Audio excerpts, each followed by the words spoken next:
Et voilà. On est bon. Bonsoir à tous et bienvenue pour le nouvel atelier. Alors, pour ceux qui voient cet atelier pour la première fois, je rappelle, euh, on observe simplement, on met en pratique pendant cet atelier euh, le principe qui est enseigné dans, on va dire, le pardon quantique ou le pardon véritable, c'est-à-dire celui d'observer. Alors, observer quoi? D'observer le mental et les histoires qui se racontent et la scène de théâtre qui est dépeinte par le mental dans la vie quotidienne, humaine, planétaire, spatiale, temporelle. OK? Donc voilà, c'est le but de ces ateliers. Et vous pouvez retrouver les codes pour venir participer sur ces ateliers sur lumière-sur-gaia.com. C'est tous les mardis. Voilà le rappel. Alors, on va démarrer cet atelier par en nous joignant simplement dans une gratitude pour ce qui nous est donné à travers ces expériences humaines, de pouvoir en fait trouver des solutions, une solution à la sortie en fait de l'illusion et du cycle des naissances et des morts, donc à la sortie du labyrinthe. Hein, voilà, simplement, on va l'appeler comme ça.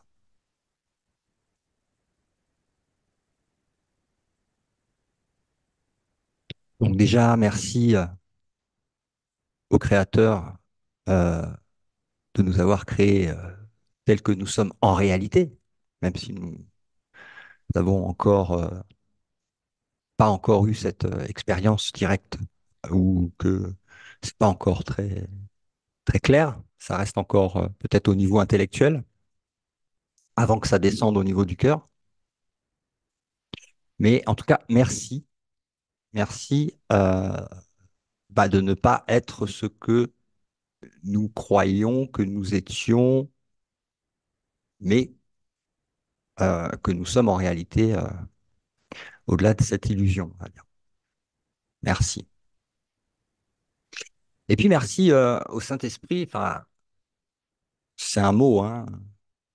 C'est pas, c'est pas important le mot qu'on utilise, mais en tout cas, merci au Saint-Esprit, à l'Esprit qui peut nous guider à l'intérieur du rêve, dont la voix est dissimulée, on va dire, par la voix de l'ego, pendant que nous rêvons d'être séparés, mais que nous pouvons quand même entendre en nous concentrant, on va dire, sur un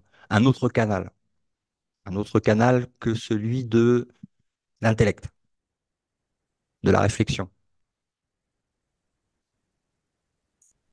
Donc, c'est pas toujours évident, hein, mais en tout cas, on a des outils qui sont à notre disposition, euh, qui nous permettent de calmer le mental, par exemple la méditation, de manière à enfin pouvoir entendre un autre son de cloche, si je puis dire, par rapport à ce qui se passe et à ce que nous sommes et à où nous sommes. Donc un autre son de cloche que celui de l'espace, de la matière et du temps.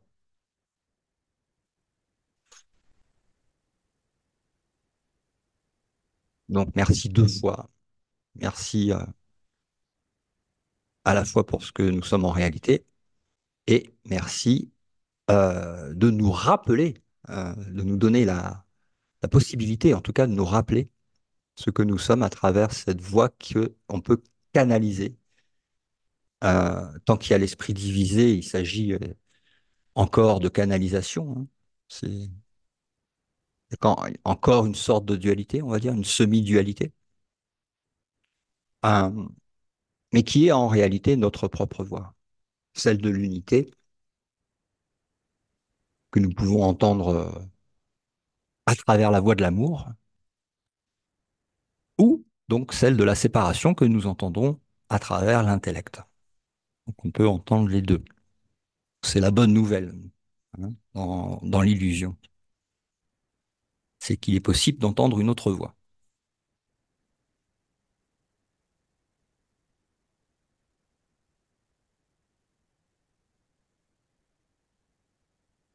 Donc merci du fond du cœur pour ça. Voilà. Donc toujours pour pouvoir observer et donc pardonner dans le sens réel, hein, à savoir que nous ne pardonnons pas des choses qui se sont produites en réalité, mais qui n'ont jamais existé. Et nous ne pardonnons pas à ce que nous sommes, qui est absolument au-delà de toute possibilité d'être touché par quoi que ce soit de ce monde, mais nous pardonnons à l'ego. Nous pardonnons à une illusion que nous avons créée, hein, et non pas à l'être parfait, éternel, immuable, donc inchangeable, euh, que nous sommes.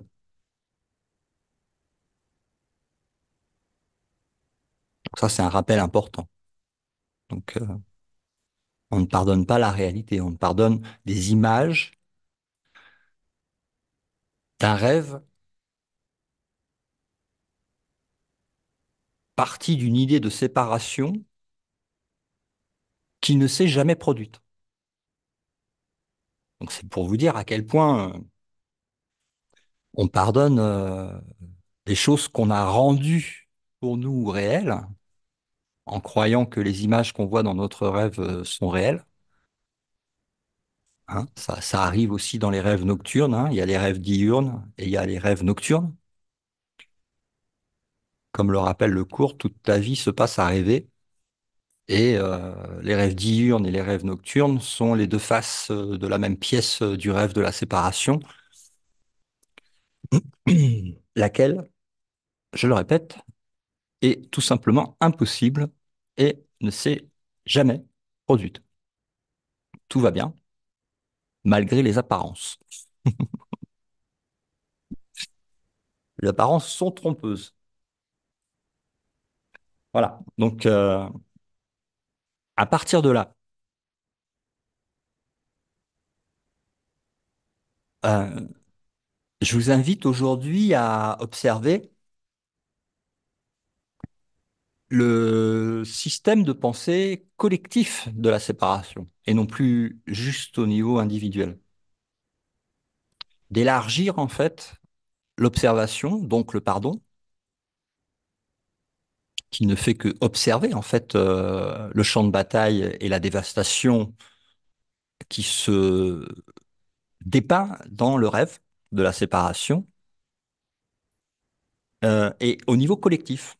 Donc c'est facile, il suffit en fait d'ouvrir la télé et de regarder les informations ou euh, quel que soit le sujet qui vous intéresse, il est certain qu'il est duel euh, quand il concerne en fait ce monde et qu'il va y avoir en fait un conflit à pouvoir observer au niveau de l'inconscient collectif qui se projette dans ce que nous appelons le monde, euh, le monde que nous expérimentons, d'accord? Donc, je vous invite à fermer les yeux,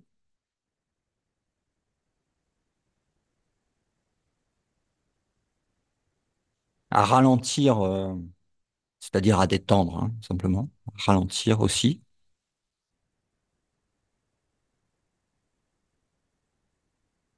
un peu comme en méditation, hein,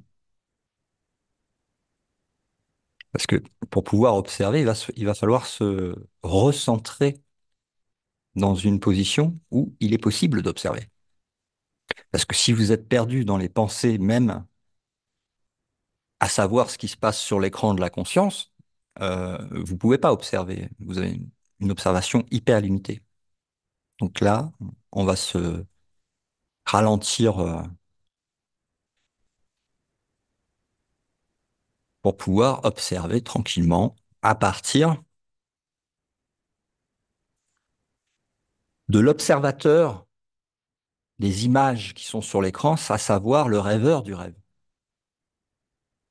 Hein? Ça, c'est très important aussi, c'est de prendre reconnaissance que ce rêve n'est pas rêvé par quelqu'un d'autre. Parce qu'il n'y a personne d'autre.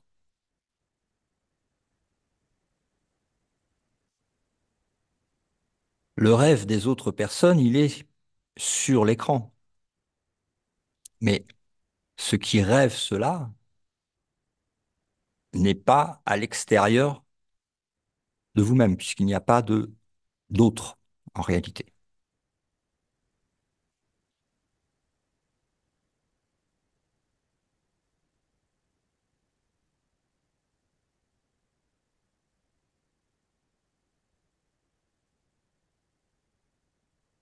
Comme quand nous sommes attachés par identification à une image particulière, on va dire, sur l'écran, ce qui correspond à l'expérience de la vie humaine, hein, tout simplement. Là, il y a évidemment l'illusion de la séparation et il y a quelqu'un d'autre à l'extérieur. Mais à partir du point d'observation où je vous invite en fait à rentrer en présence et à observer en fait d'une façon plus large la grande scène de théâtre spatio-temporelle.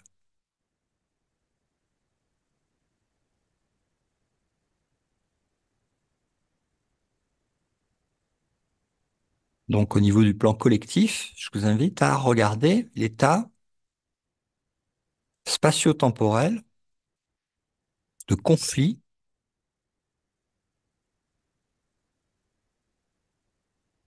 qu'il y a toujours eu sur Terre, que ce soit au niveau des plantes, pour survivre en essayant de prendre l'eau et le soleil aux autres plantes. Ce système de vampirisation énergétique où la loi du plus fort est la loi de la survie temporaire menant à la mort, que ce soit pour les plantes, les insectes, les animaux, les humains,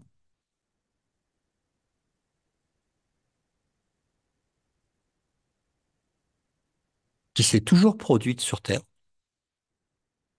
en regardant le passé collectif. Pour ceux qui se sont intéressés à ça, il y a eu plus de 6 disparitions de civilisations avancées sur Terre, avant celles que nous expérimentons dans l'espace-temps en présent, du temps linéaire de Il était une fois l'histoire de la séparation.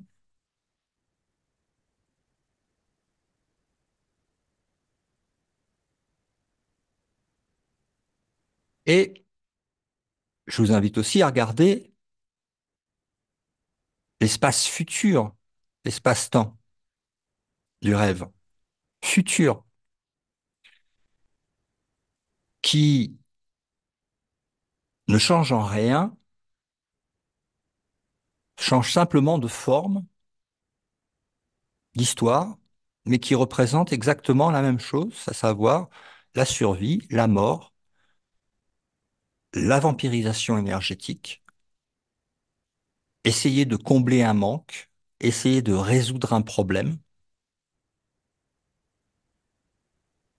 Donc, à tous les niveaux, que ce soit personnel, le voisin, le travail, la politique, les animaux, les insectes, les plantes, tout raconte la même histoire, à savoir, il y a un problème.